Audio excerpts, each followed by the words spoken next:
When the European first came here, Columbus, we could drink out of any river. If the Europeans had lived the Indian way when they came, we'd still be drinking out of water because the water is sacred. The air is sacred.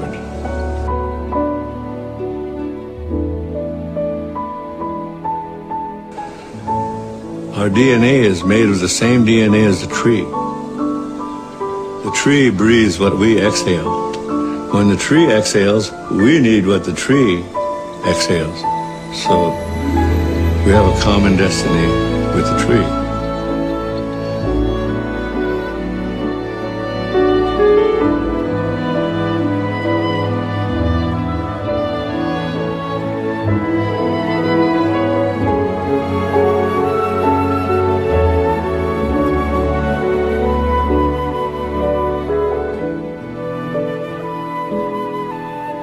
We are all from the earth.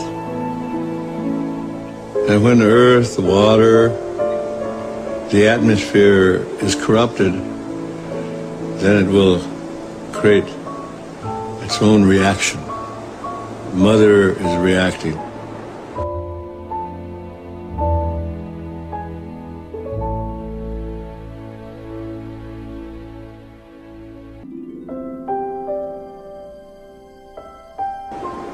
And the world has become, quote, a market. And it's this market that we have to deal with. And it's this idea of boundless and endless resources. And when you say resources, you're talking about our relatives. You're talking about our family. Fish are our family. It's not a resource, it's family. It requires all the respect.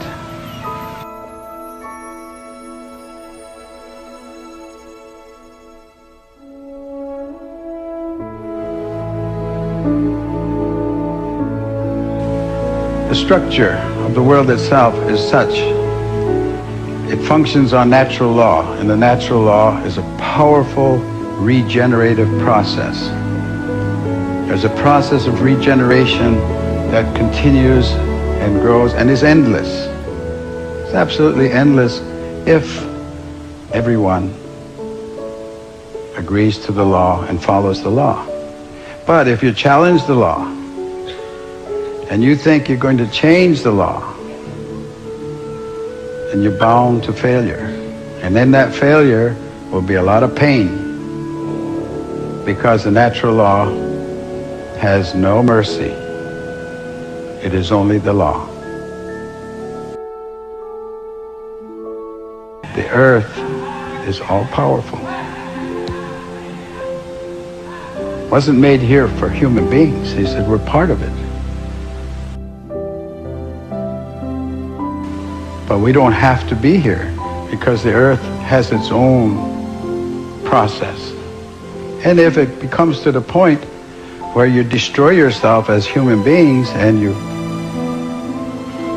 destroy life and finally leave this earth, the earth's not going to disappear.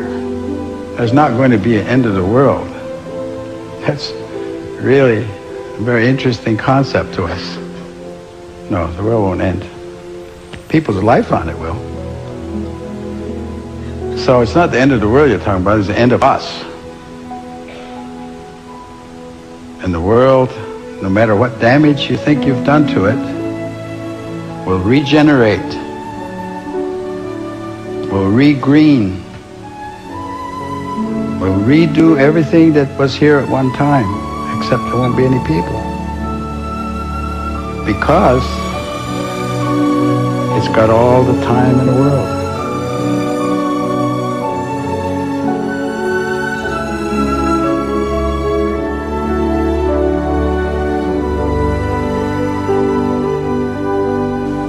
As you're coming down the final stretch, you're racing towards the finish, and there is the stone wall, and you're not pulling your horse. You're not stopping. You're in fact accelerating. That's the way I see the use of what you call resources.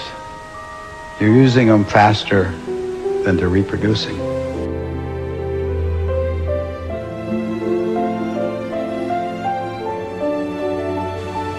and you're headed towards that disaster, and none of you are pulling your horse.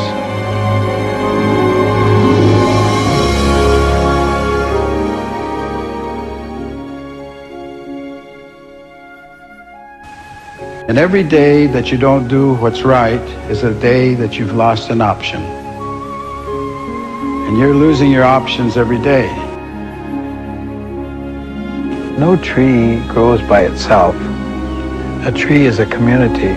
Certain trees, certain plants will gather around certain trees, and certain medicines will gather around those certain plants. So that if you kill all the trees, if you cut all the trees, then you're destroying the community. You're not just destroying a tree, you're destroying a whole community that surrounds it and thrives on it, and that may be very important medicine for people or for animals. So you've lost a community, and if you clear cut, which is what's happening in America and Canada a great deal these days, and I guess around the world, then you are really a very destructive force. And simply replanting trees is not replanting community. You lost a lot in the process. If you don't understand that, you will. And that understanding comes in a very difficult manner. That of the 100 dominant economic units in the world today, 100 largest economic units, and that's the word they used, was units. 49 are countries and 51 are corporations. Now, you digest that for a second. What does that mean? It means that corporations are the driving force of decision-making today. And corporations are not concerned with human rights. They're not concerned with human life. They're not even concerned with a proper wage for the people that are working for them. So what kind of decisions are going to be made on our behalf by this economic power, these corporate states, I call them? Oh, there's going to be hell to pay, as they say, for some of the things that are going on now. So I think that people have to become aware and become awake, and not, and power is always in the people's hands, authority. They need to come of one mind, and they need to challenge the values that are being shoved at them today, because this has become a consumer society. It's driven by economics. It's not driven by common sense. You know, it's not good sense to follow somebody just because. Why? You can't give me an answer why you follow him, but if he were going to do something like jumping off a cliff, would you follow him? Would you do that? Use your sense. Use your common sense. Everybody should be their own leader. In other words, do your thinking for yourself.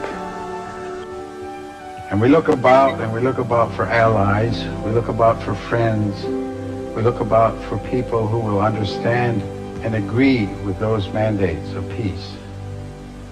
That we are now placing in your hands all life. And it is your responsibility and it is your duty to look after all life. And so when he was speaking like that, he wasn't talking about our aunts and our uncles and our cousins and our fathers and our mothers. He was talking about all life. He was talking about the trees. He was talking about the fish, animals, everything that grows, everything with life, because it is a family.